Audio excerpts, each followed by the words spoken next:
The shot, when it came, did not crack the air so much as bruise it.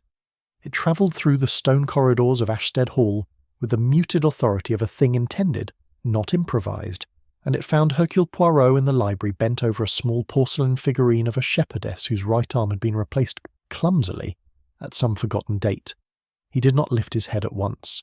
He was at that moment considering the seam where new glaze met old, the tiny misalignment that betrayed the repair, and the way someone had attempted to disguise the fault by turning the figurine 3 degrees toward the window, so that the seam fell into shadow.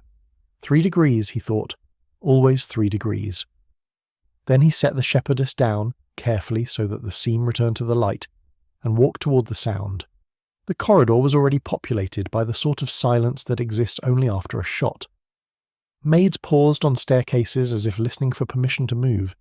A clock somewhere insisted with foolish dignity on its quarter chime. Lady Ashstead, in pearl grey silk and a face that had not yet decided which emotion would be most useful, came down the stairs holding a single white glove. The other glove she had presumably forgotten upstairs, or perhaps, Poirot observed, she had not been wearing them at all and had picked one up on the way. "Monsieur Poirot," she said, and her voice was beautifully level, I think my husband has shot one of his sons." "Which one?" Poirot asked. It was an indelicate question, and her flinch acknowledged it, but he wished to see whether she knew. She did not answer. She walked, and he followed her, and the household assembled itself behind them by some quiet, dreadful instinct. Butler, secretary, 2 cousins arriving from the morning room with cups still in their hands, and the 3rd son, Julian, descending from the picture gallery in shirt-sleeves with ink on his fingers. Julian Ashstead was the youngest, the painter, the one of whom his father always said, with affection that was indistinguishable from disappointment, "He will not amount to anything, but he is at least kind." He stopped on the half-landing when he saw his mother's face. "Father?" he said. "No."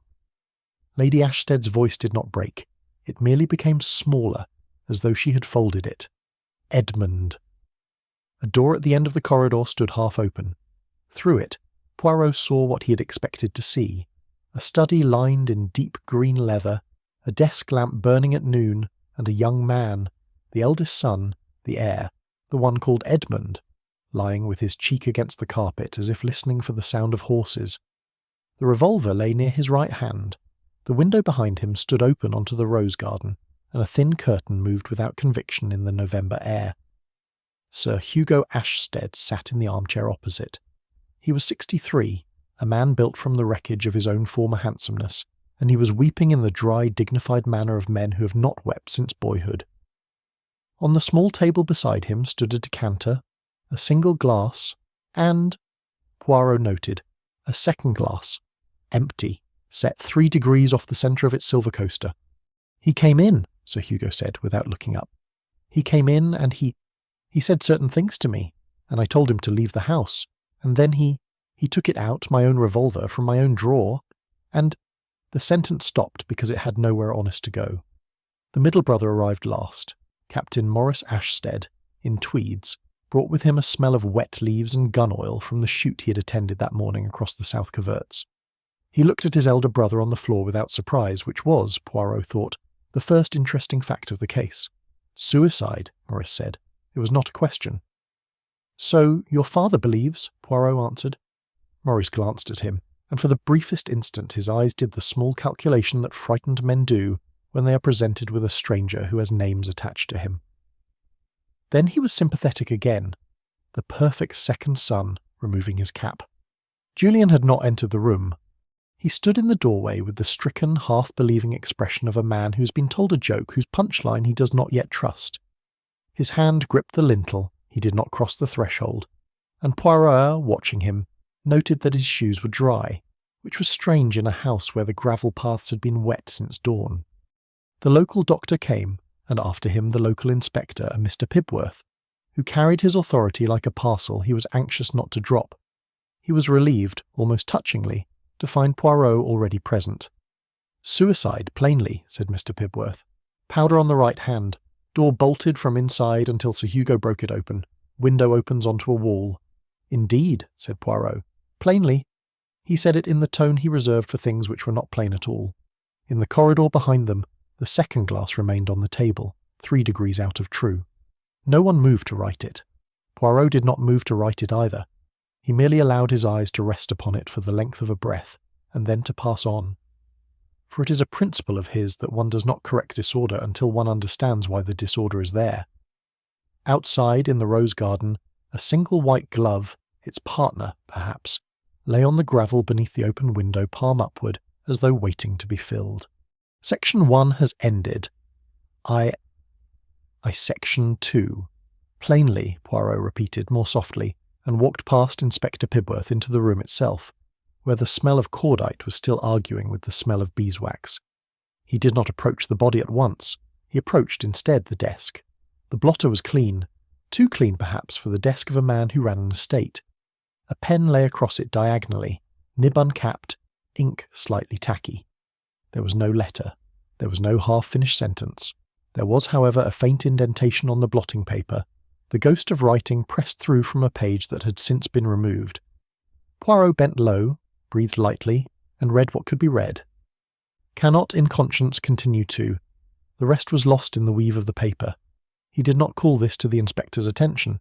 He simply straightened, and his face was as untroubled as the face of a man considering the weather. "Sir Hugo," he said gently, "you have told us that your son came here and that you quarrelled. May one ask the substance of this quarrel?" Sir Hugo lifted his head with the slow effort of a man rising through water. "Money," he said. It was the word men of his class produced when they wished to close a subject.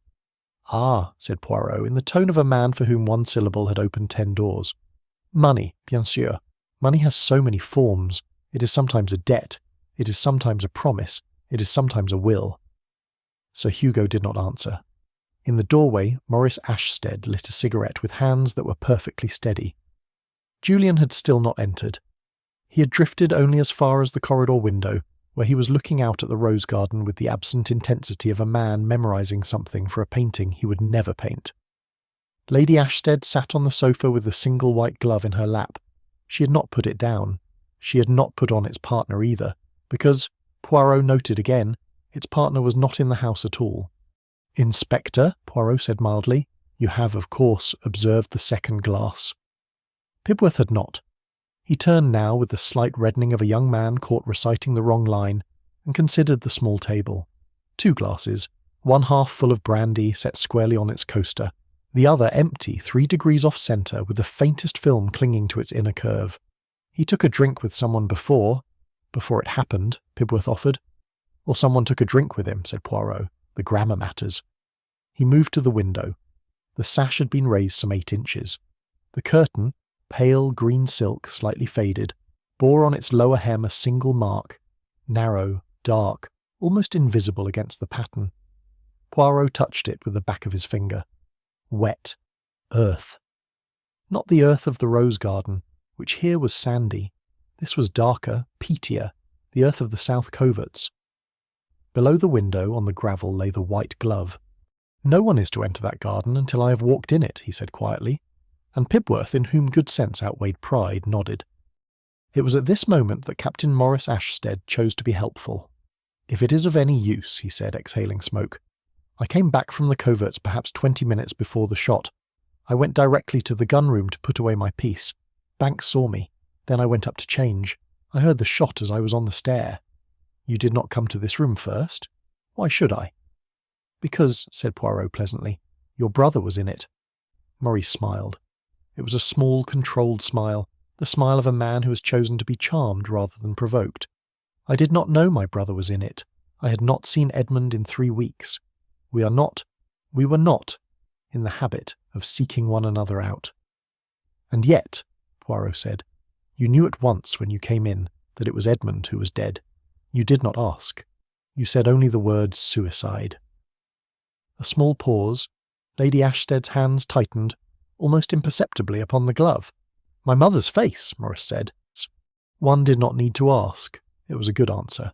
It was, Poirot reflected, almost too good.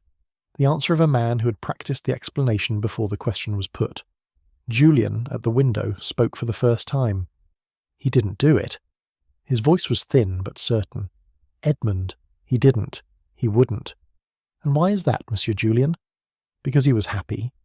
Julian turned from the window, and there was on his face a grief so unguarded that the room briefly looked away from him. "He came to see me last week. In London. He was going to be married. He hadn't told father. He was going to. Today. That is why he came." "Married," Poirot said softly. "To whom?" Julian opened his mouth, and then, and this was the moment Poirot noted the small flinch that lay beneath everything afterwards, he glanced for a fraction of a second at his mother. Only at his mother, not at Maurice, not at his father. At his mother, who sat unmoving with the white glove in her lap, and whose face had not changed at all, which was itself the change. "He did not tell me her name," Julian said. He was lying, and Poirot knew he was lying, and Lady Ashstead knew he was lying, and the knowledge of the lie passed between mother and son like a small dark coin pressed from one palm into another. Poirot turned, walked to the table, and looked once more at the second glass.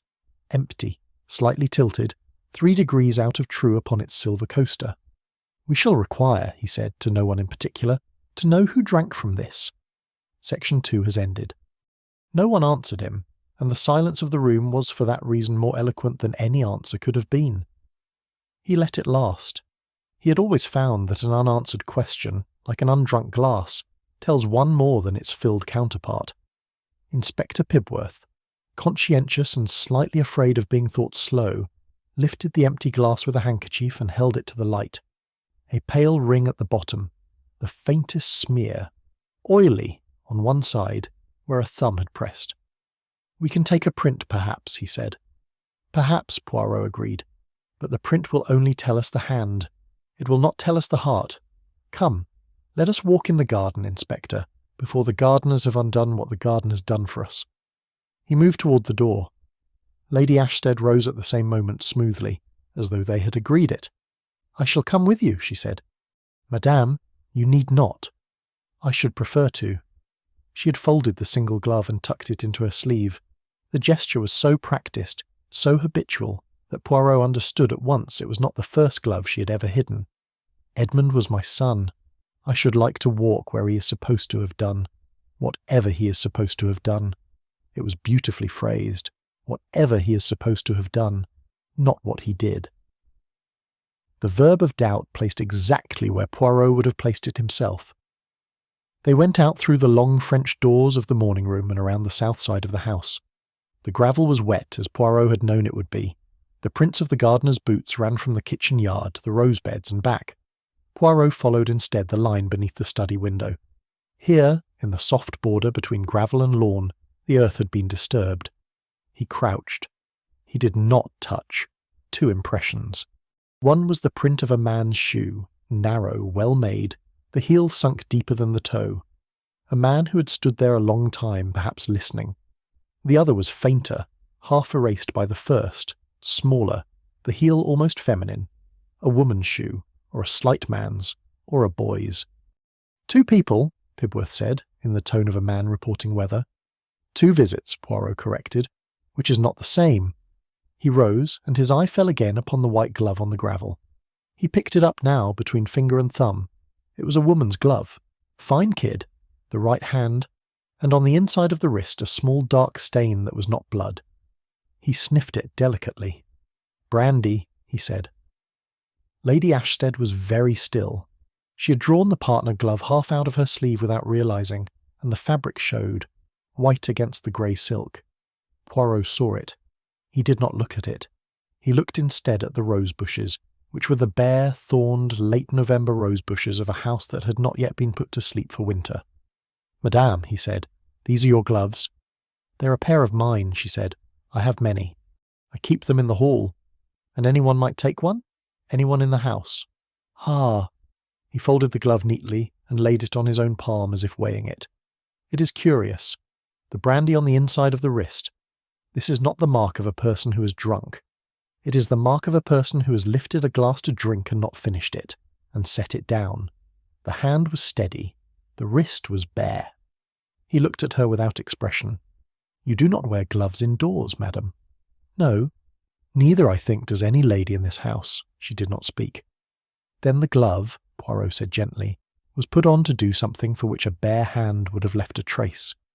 He let this rest in the cold air between them, Then, because cruelty was not his trade, he turned away and walked back toward the house. In the morning room, the household had gathered with that helpless gravitation of family in crisis. Morris stood at the fire, smoking. Julian sat on the edge of a chair, his hands clasped between his knees, as though praying to something he did not entirely believe in. Sir Hugo had not moved from the study. The butler, Banks, grey, narrow, exact, stood inside the door with the abstracted patience of a man who has waited on 3 generations and intends to wait on a 4th. Poirot addressed himself to Banks. "At what hour, Banks? Did Mr. Edmund arrive?" "At 11:15, sir. He came by motor. He went directly to Sir Hugo in the study." "And before then? Visitors this morning?" "A young woman, sir. She came at 10:30. She gave no name. She asked to see Mr. Edmund, but Mr. Edmund had not yet arrived. She would not wait. She left a note, sir."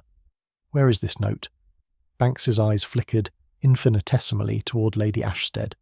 "The note was given to her ladyship to pass on, sir." Poirot did not turn his head. "Madame?" There was a pause. Then, very quietly, Lady Ashstead said, "I burned it." Maurice's cigarette stopped, for the smallest portion of a second, on the way to his mouth. Julian made a soft sound that was almost a laugh and almost not. The clock chimed the half-hour, foolish and exact. "Of course you did," said Poirot, with a courtesy so refined it could not be distinguished from contempt. "Tell me, madame, was it for the sake of your husband that you burned it, or for the sake of your son?" She did not answer. She did not need to. The white glove in her sleeve, the white glove on his palm. The pair was complete now, and only one of them had been worn. Section 3 has ended. She looked at him across the small distance of the morning room, and for an instant her composure thinned to the point where the woman beneath it was almost visible. Older than she appeared, more tired, more frightened. Then the silk of her manner closed again. "For the sake of my family, Monsieur Poirot," she said, "which is not quite the same as either." "No," he agreed. "It is rarely the same." He laid the glove upon the mantelpiece, not aligned with the clock, not aligned with the candlestick, but set down at a deliberate 3 degrees off true, so that it lay across the marble like a small accusation. Morris glanced at it, and glanced away. Julian did not see it at all. His eyes had not left the carpet since his mother had spoken. "Banks," Poirot said. "This young woman, describe her." "Tall, sir, dark. A green coat rather worn at the cuffs. Hat pulled low. She did not seem accustomed to country houses, sir." "In what way?" "She looked at the hall as though counting it, sir." "Ah." Poirot allowed himself the briefest of smiles. There was in Banks the watchfulness of a man whose loyalty had outlasted his illusions. "And her voice, Banks?"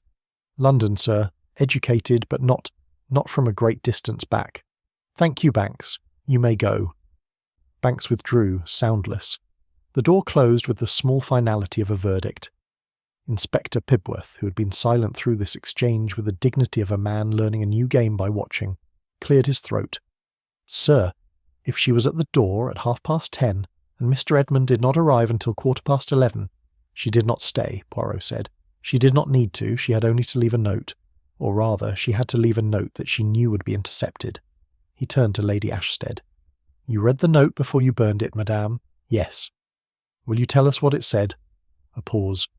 "Then," and Poirot noted that her voice was steady, which was itself the proof that she had rehearsed the answer in the short time she had been given.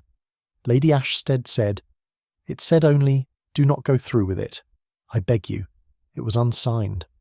"Through with what?" Maurice asked. He had not meant to speak. The question escaped him. "With the marriage, presumably," Lady Ashstead said, without looking at her son. "That is what Julian has just told us Edmund came to announce." Julian lifted his head sharply. "You knew about the marriage?" "I had heard rumours." "From whom?" She did not answer. Maurice ground out his cigarette in the small bronze dish on the mantel. 3 degrees, Poirot observed, from the glove, and said quietly, "From me."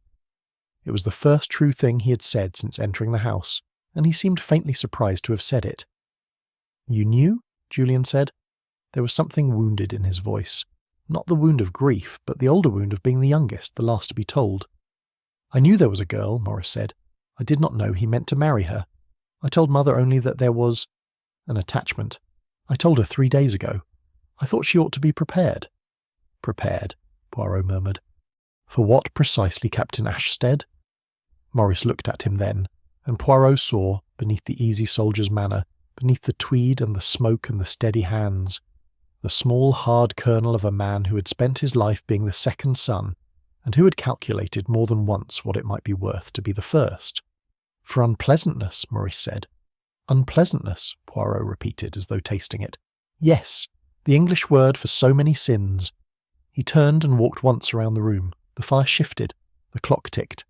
He paused at the window that gave onto the long gravel drive and the avenue of bare limes beyond. A boy on a bicycle was just then pedalling away from the house, his breath visible in the cold. The telegraph boy, Poirot supposed, who had brought no telegram but had perhaps been given one. Sir Hugo, he said without turning, must rejoin us. He is not well, Lady Ashstead said.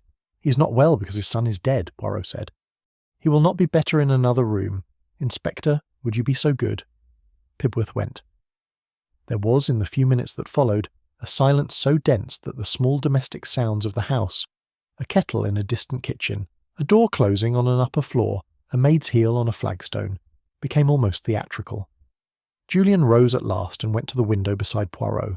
He did not speak.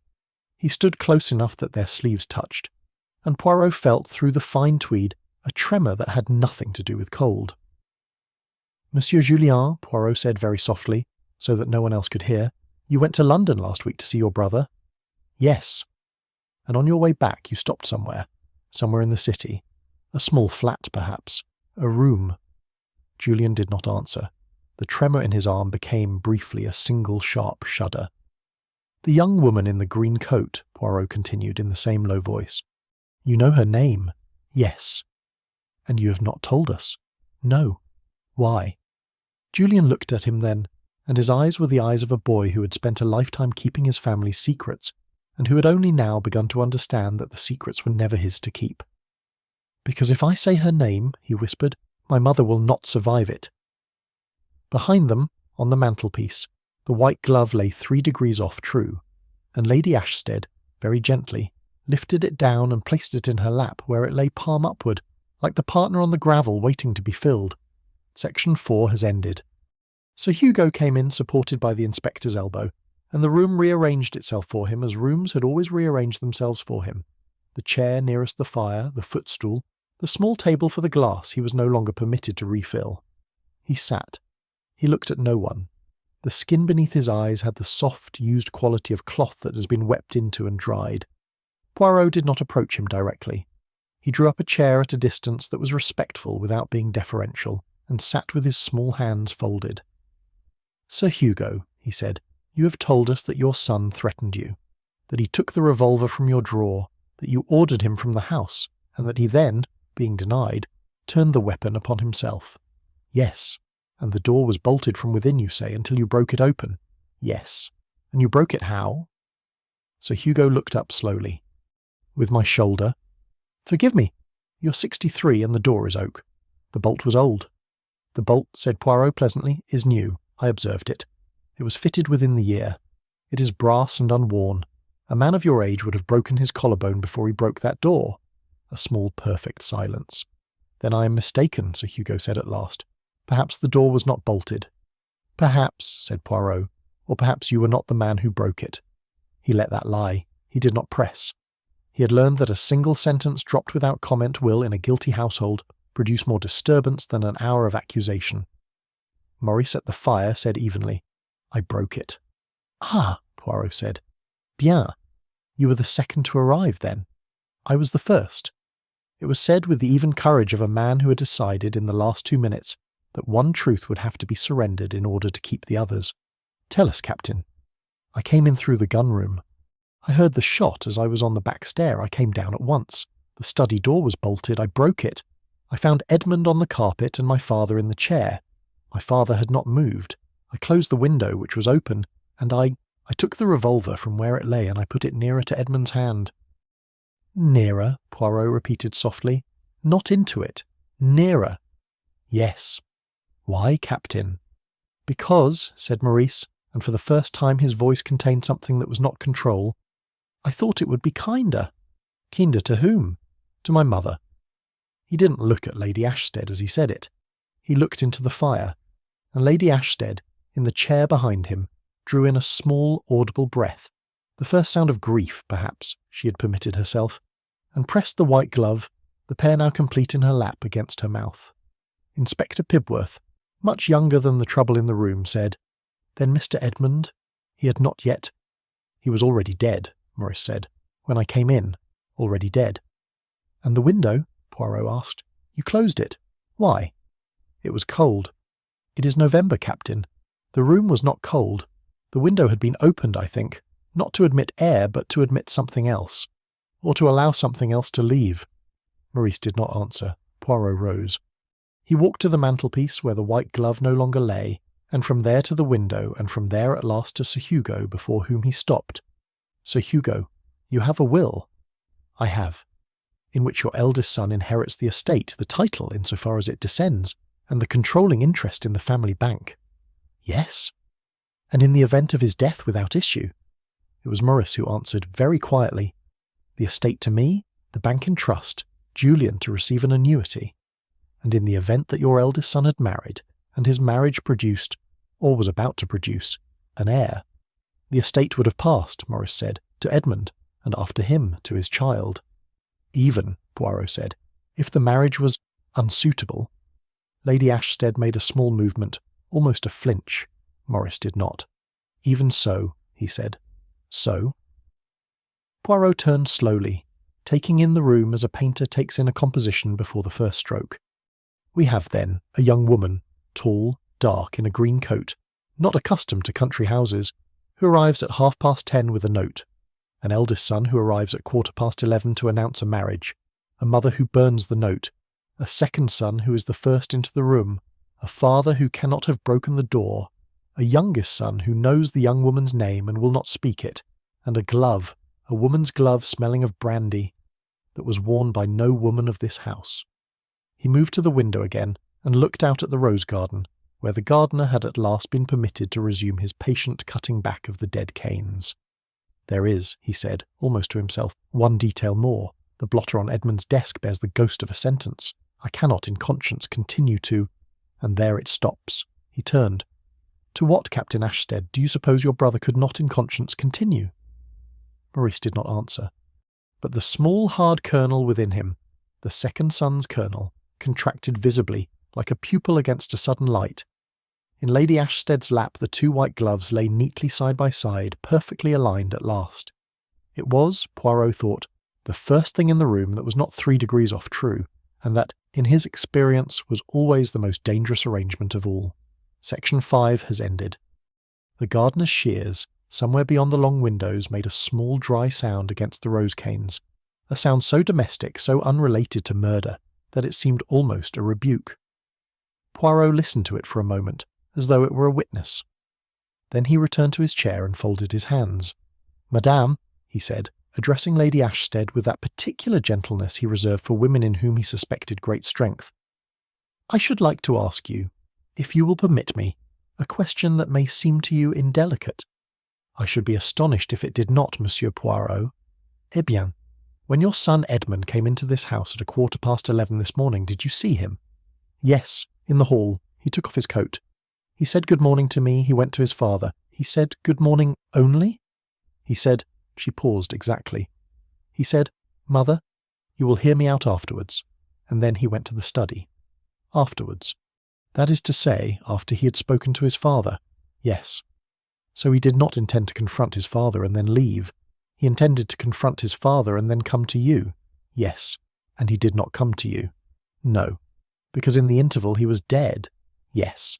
Barely audible. "Madame, in that interval, between his entering the study and the sound of the shot, where were you?" She did not answer at once. Maurice at the fire did not turn his head, but a small muscle moved in his jaw the way the surface of water moves when something passes beneath it. "I was in the morning room? Alone?" "Yes." "Doing what?" "I was writing a letter." "To whom?" "To a friend." "The letter's finished." I tore it up. "Of course you did," said Poirot, with that exquisite courtesy that had earlier passed for contempt. "Inspector Pibworth, would you be good enough to ask Banks whether her ladyship had her writing case in the morning room this morning?" Pibworth left. The room contracted around his absence. Julian rose with sudden decision and crossed to his mother. He stood behind her chair. He did not touch her. He merely placed himself there, as though by the geometry of his body he might shield her from the next question. Poirot saw the gesture and did not comment. He waited. The shears in the garden made their dry rhythm. The clock on the mantel ticked over the half-hour, then forgot to chime. Pibworth returned. "Banks says, sir, that her ladyship was not in the morning-room this morning. He passed it twice between 11 and the time of the shot. The fire was unlit and the door was open. Her ladyship was not within." The silence that followed was of a quality so refined it could almost be heard. "Then I was mistaken," Lady Ashstead said. The phrase, "then I was mistaken," was now the second time it had been used in this room within the hour, and Poirot, who had a collector's ear for repetition, filed it away with the white glove and the off-centre glass. "Where, in fact, were you, madam?" "I was outside, in the rose garden." "Beneath the study window?" A pause. "Yes." "And what did you see beneath the study window?" She lifted her face. There was upon it now an expression Poirot had not seen there before. Not fear, not grief, but a kind of weary, exhausted truth-telling, as if she had finally let down a weight she had carried so long, she had forgotten the shape of standing without it. "I saw," she said, "my husband through the open window. He was alone with Edmund. They were quarrelling. I heard Edmund say, 'I will not be silent about it, father. Not any longer. The girl has nothing to do with it. I would marry her in any case, but that is not why I came.' And I heard my husband say, and his voice was not loud, but it was terrible, 'Then you are not my son.' And then Edmund laughed. He laughed once, and then there was the shot." She stopped. No one moved. "And then?" Poirot asked very quietly. "And then I dropped my glove. I had taken it off, you see, to pick something out of the rose cane, a snag thread. I dropped my glove on the gravel, and then I'm not proud of what I did. I went round to the front of the house by the side path, and I came in by the morning-room. I didn't call out, I didn't run. I went to my bedroom. I sat on the edge of the bed. I waited. I waited for someone else to find him. Do you understand, Monsieur Poirot? I waited for someone else." "Yes, madam," said Poirot. "I understand. It is a thing of which one is not proud, but it is a thing of which one is human." He rose. He went to the small table where she sat and lifted the 2 white gloves from her lap and laid them upon the mantel side by side.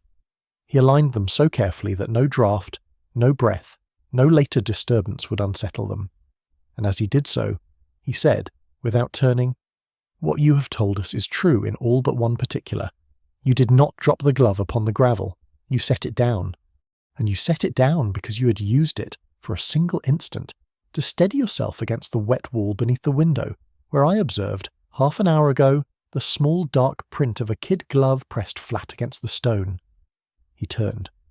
"And the partner glove, madame, the one you carried into this house and have not let go of since, is the glove with which you, or someone, lifted the second glass." Section 6 has ended. She did not protest.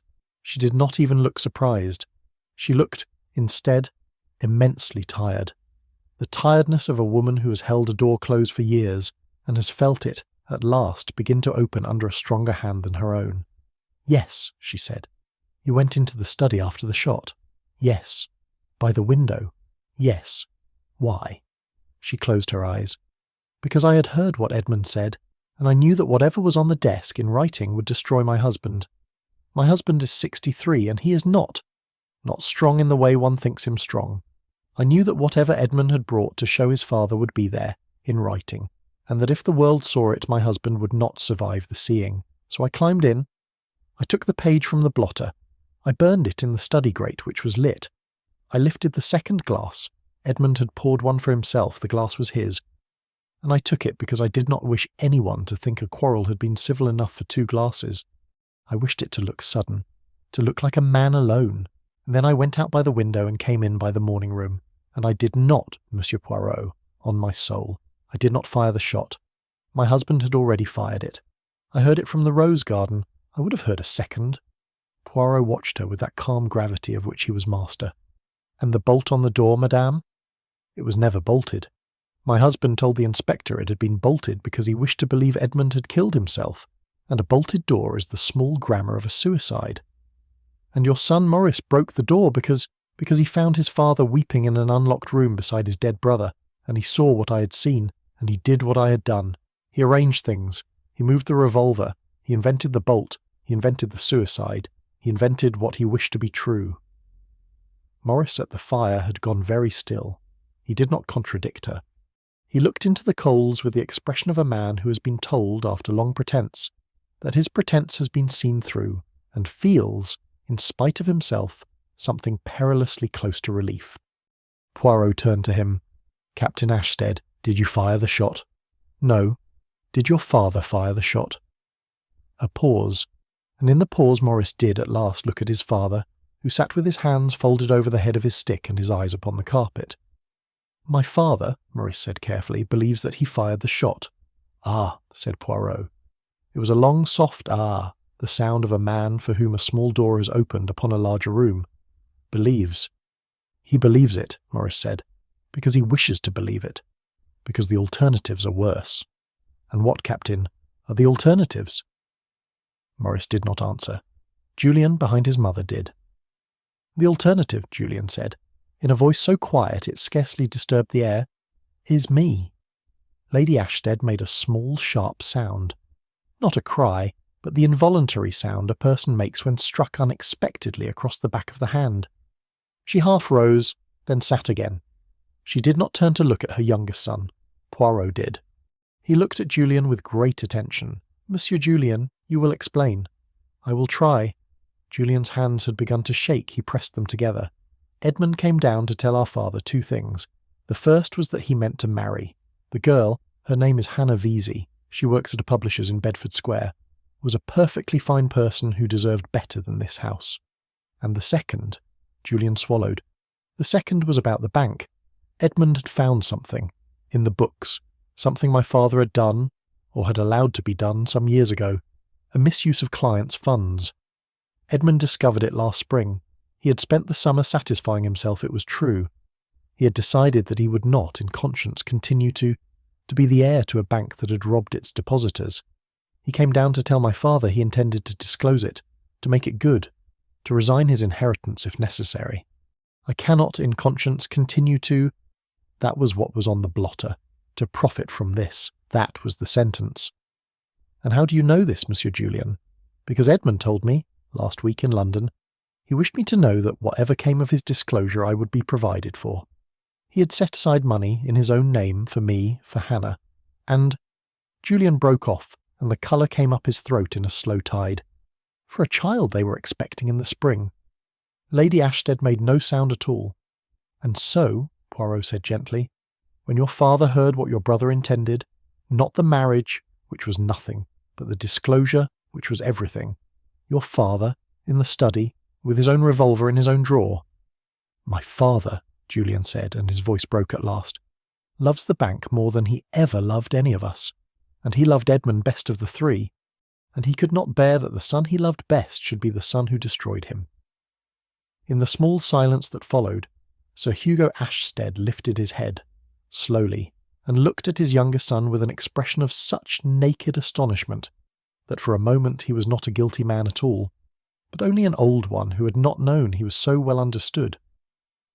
On the mantel, the 2 white gloves lay in perfect alignment at last, and Poirot, observing them, thought, "No, not yet," for perfect alignment in his experience was always the last disguise of disorder. Section 8.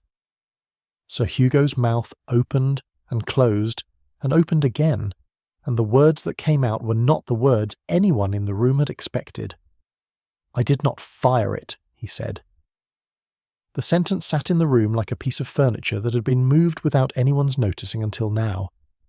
Lady Ashstead's head turned toward him with a slow, almost frightened deliberation. Morris did not move. Julian, who had spent the last minute composing his father's guilt in his own throat, looked stricken. "Father, I did not fire it, Julian." Sir Hugo's voice was thin and very tired, but steady. "I have allowed you all to believe that I did. I have allowed myself in some hour of this morning almost to believe it. But I did not." Poirot had not moved from the mantel. He had been waiting, perhaps, for precisely this. He inclined his head a fraction of an inch. "Tell us, Sir Hugo." Sir Hugo did not look at his wife. He did not look at his sons. He looked at Poirot, at the small, neat foreign figure with the folded hands, as though Poirot were the only person in the room before whom shame was bearable. Edmund came in. He sat down. He told me what Julian has told you, about the bank, about the marriage, about the child. He spoke quietly. He was not angry. He was, Monsieur Poirot, he was sorry for me. I could not bear it. The anger of a son one can survive. The pity of a son one cannot. I told him to leave the house. He said he would, but that he would return tomorrow with the auditors. He said he would give me the night to consider. He stood up. He went to the desk. He took a sheet of paper. He began to write a letter. To himself, I think. A memorandum. The kind a young man writes when he has resolved a thing in his mind. I cannot, in conscience, continue to... And there he stopped, because he heard the window. The window, Poirot said. The window opened behind him. He turned. I turned, and someone climbed through it. I will not say who. The revolver was in the drawer of my desk, and the drawer was open, because earlier, I had taken it out and laid it on the desk, do you understand? Because in the worst part of my mind I had wondered if I should be able to make him stop by any means, I am ashamed to say it. But I had laid it on the desk, and whoever came through the window saw it lying there, and took it, and used it. While you watched, Poirot said gently. While I watched. And then? Whoever it was went out again. By the window. I sat in the chair. I did not move. I did not breathe. After some minutes my wife came in by the window. She took the page from the blotter. She lifted Edmund's glass. She left as she had come. I did not stop her. I did not speak to her. I do not believe she knew I was awake to her. After her, Morris came in by the corridor and broke a door that was not bolted. He moved the revolver. He told me I had killed my son. I did not contradict him. I have not contradicted him until this minute. There was in the room the quality of silence that follows the breaking of a piece of glass. The small, startled hush before anyone bends to gather the pieces. Poirot's eyes had not left Sir Hugo. You did not contradict him because you wished to protect the person who did fire the shot. Yes. And that person was not your wife. Your wife came afterwards. Yes. And it was not your son Maurice who came afterwards also. No. Then Sir Hugo... Sir Hugo closed his eyes. For a moment he said nothing. Then, very softly, almost in apology, he said, I owe you, Monsieur Poirot, the truth. But I owe my children also the chance to speak for themselves before I speak for them. It was a remarkable sentence, and it landed in the room like a small bright coin upon stone. Lady Ashstead, on the sofa, lifted one of the gloves from her lap and pressed it slowly, deliberately against her cheek, as though she meant by that gesture to cover her face and her mouth at once. Poirot turned, then, from the father to the sons. He looked at Maurice. He looked at Julian. And he said with that same gentleness, Captain Ashstead, Monsieur Julian, one of you came through the window, one of you took the revolver from the desk, one of you fired the shot that killed your brother. Neither spoke at once. The fire shifted. The shears in the rose garden made their dry, indifferent music. Maurice was the first to move. He set down his cigarette case on the mantelpiece beside the gloves, and Poirot noted with a thrill so small it was almost not a thrill, that the case lay precisely 3 degrees off true against the marble, as though Maurice could not even now lay anything quite straight. I will say this, Maurice said evenly. I came back from the south coverts at the time I have stated. The path crosses the rose garden. I did pass beneath the study window. I did hear voices. I did stop. I did listen. I heard my brother say what he intended to do. I heard my father tell him to leave. I heard my brother laugh. And, I will not lie to you any further, I did open the window. I did reach in. The revolver was on the desk. I did take it. He paused. But I did not fire it. He looked then at his younger brother, at Julian, the painter, the kind one, whose shoes had been dry on wet gravel, who had known the girl's name and would not say it. I handed it, Maurice said, to Julian, who was already in the room. Section 9. Julian did not deny it. He did not speak at all. He stood behind his mother's chair with his hands at his sides, and the colour drained from his face in a slow, almost orderly way, as though even his blood retreated with the good manners of the house in which he had been raised. Lady Ashstead said, No. It was not addressed to Julian. It was addressed to the room, to the universe, to the small ordering principle that she had spent 30 years upholding, and that had now, in the space of an hour, undone itself in front of her. She said it again. No. Madame, Poirot said quietly. One moment. He had risen. He moved, with his small, precise steps, to stand before Julian, and he looked up, for Julian was taller, with that expression of mild, patient curiosity which his suspects over many years had come to fear above all other expressions. Monsieur Julian, were you in the study? Yes. The voice was almost not there. How did you come to be there? I'd come down from the picture gallery to see Edmund. I'd not seen him since London. I knew he had arrived. I went by the corridor. The door was open, a little. I did not knock. Edmund was at the desk. Father was in the chair. They had finished speaking, I think. Edmund turned. He saw me. He smiled. He said, Julian, you are to be an uncle in the spring. And then he turned back to the page he was writing, and then the window opened, behind him, and Maurice put the revolver into my hand. Why into your hand, Monsieur Julian? Julian closed his eyes. Because Maurice knew. He had always known what I could be made to do. He has known it since we were boys. And what, said Poirot, could you be made to do? I could be made to do whatever Maurice required, if Maurice required it gently enough. There was a small sound from Maurice at the fire. Not a word, not even a breath. A kind of small interior contraction, the sound of a man whose private mechanism has been described aloud, in public, by his younger brother, for the first time in their 2 lives. And in the study, Poirot said, what did Captain Ashstead require? He said only one thing. He said, Julian, now, and he pressed it into my hand. And you fired. Julian opened his eyes. They were wet, but his voice, for the first time that day, was not. No, he said, I did not. Lady Ashstead made a sound that was almost a laugh and almost a sob. Maurice did not move. Sir Hugo lifted his head. I held it, Julian said. Maurice's hand was over mine. I could feel the weight of his hand on mine. I looked at Edmund's back. Edmund was writing. He had not turned. He did not know we were there. I thought, if I do this, it will be Maurice who has done it, and not me, because Maurice's hand is over mine, and in that moment, in that single moment, I understood at last what Maurice had been my whole life, and I let the revolver go, it fell on the carpet, and Maurice picked it up himself, and Maurice fired. Maurice did not deny it. He did not, in fact, do anything. He stood at the fire with his cigarette case 3 degrees off true upon the mantel, and his face was the face of a man who had at last been described accurately by another human being, and was, in the smallness of his soul, almost grateful. Poirot turned to him. Captain Ashstead. Monsieur Poirot, it was you. Yes. You shot your brother. Yes. Why? Maurice looked not at Poirot but at the carpet between them, at the small worn place where the rug had thinned over many generations of the same family walking the same line from the door to the fire. Because Edmund was going to take the bank from my father, and the bank was, in the end, the only thing in this house that was ever going to come to me. The estate was Edmund's, the title was Edmund's, the portrait above the stairs would have been Edmund's son's. I had nothing, except the prospect that one day, when my father was gone, the bank would be put into my hands to run because Edmund had no interest in it. And Edmund was going to give the bank back, to the depositors, to the auditors, to the world. Edmund was going to make us honest, and we could not afford to be honest. I could not afford to be honest. There would have been nothing left of me. He looked up.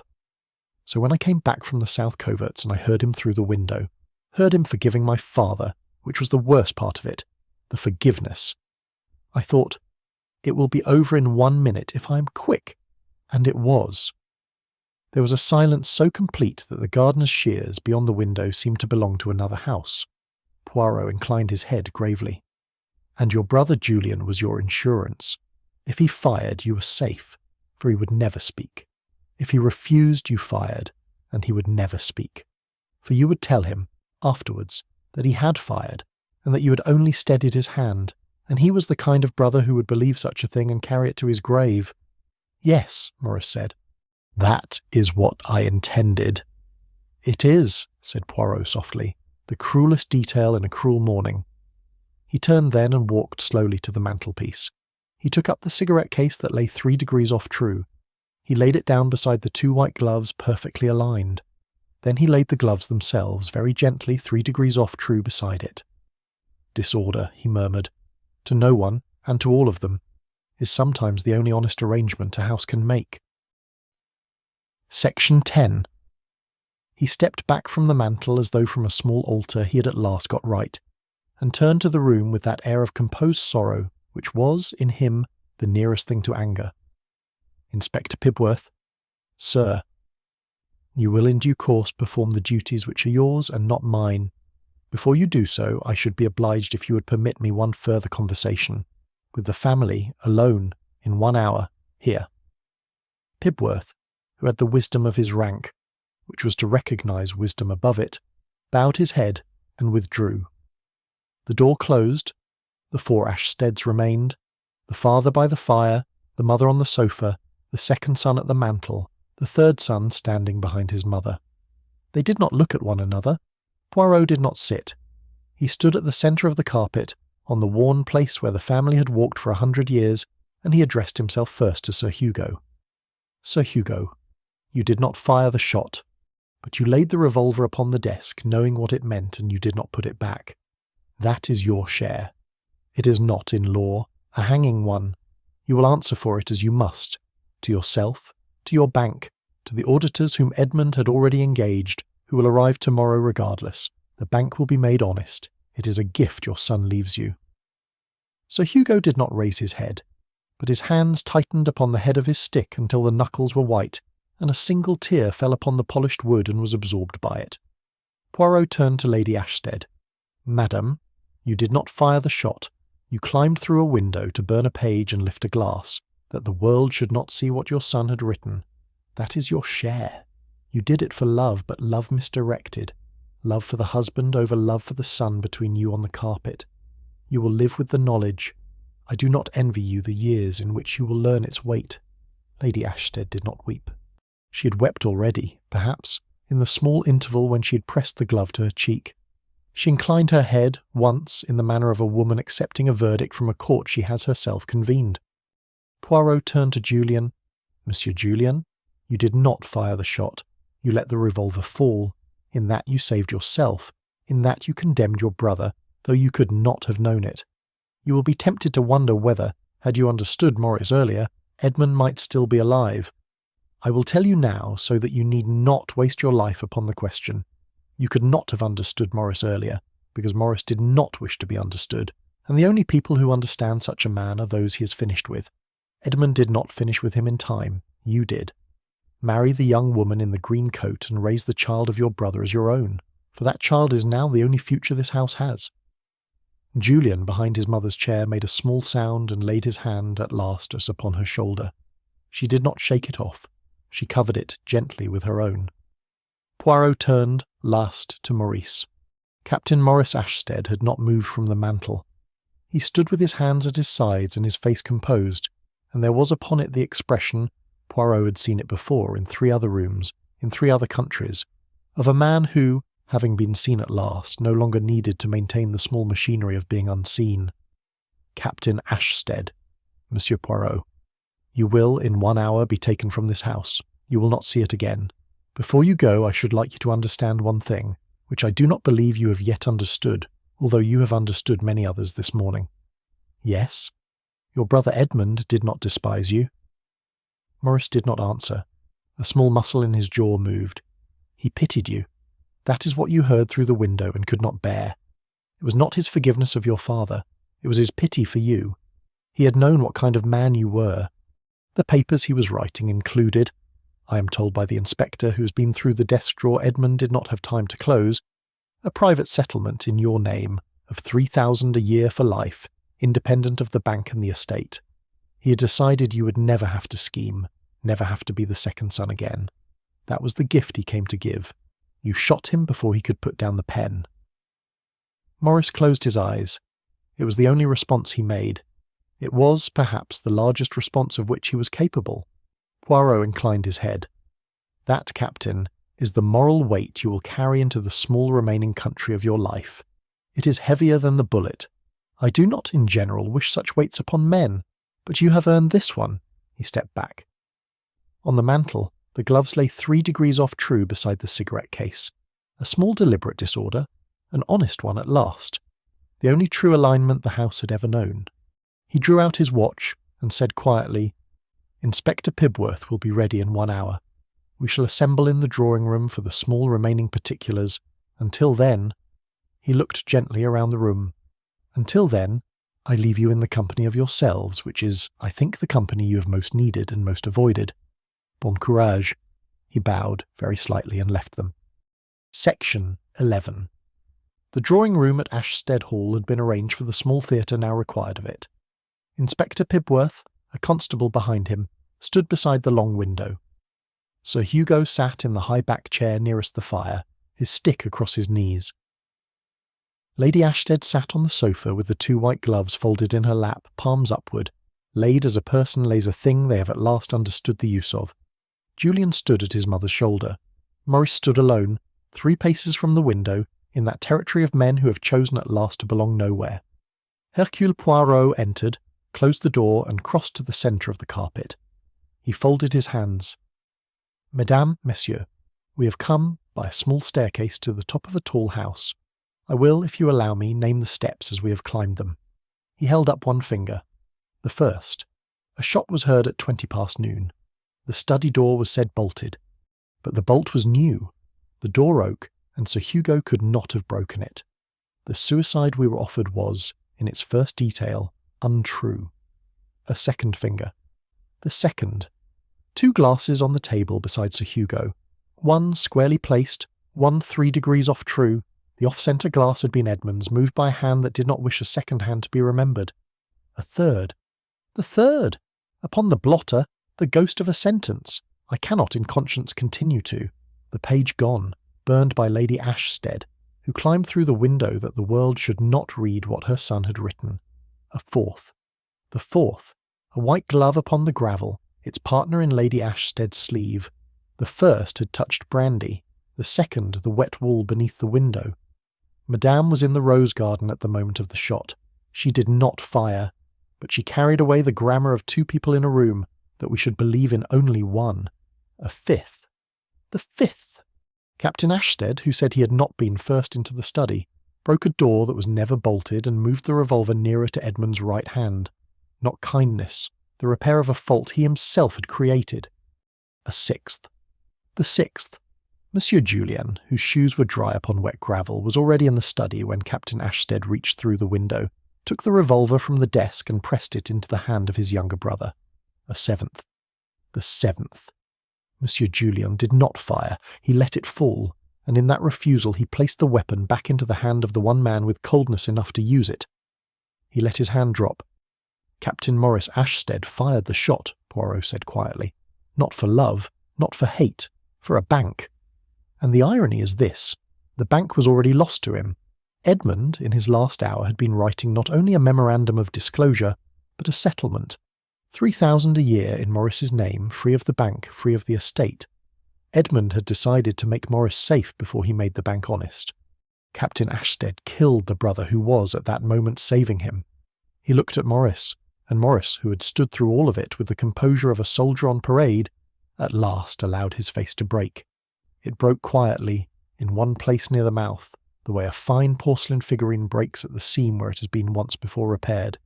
He sat down upon the small chair behind him as though he had been waiting, all morning, for permission to sit. Lady Ashstead made no sound. Julian closed his eyes. Sir Hugo raised his hand and laid it briefly upon his wife's, and let it fall.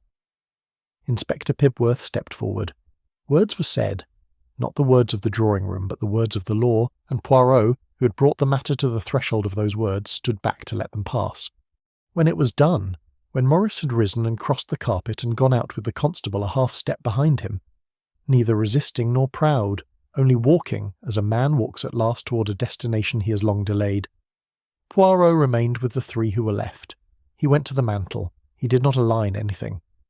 He laid his hand lightly on the marble, and then he turned to the family. "There is in every house," he said, "a small ordering principle, a picture set straight, a glove laid in a drawer, a glass squarely upon a coaster. In a happy house this principle is the work of love. In an unhappy house, of fear.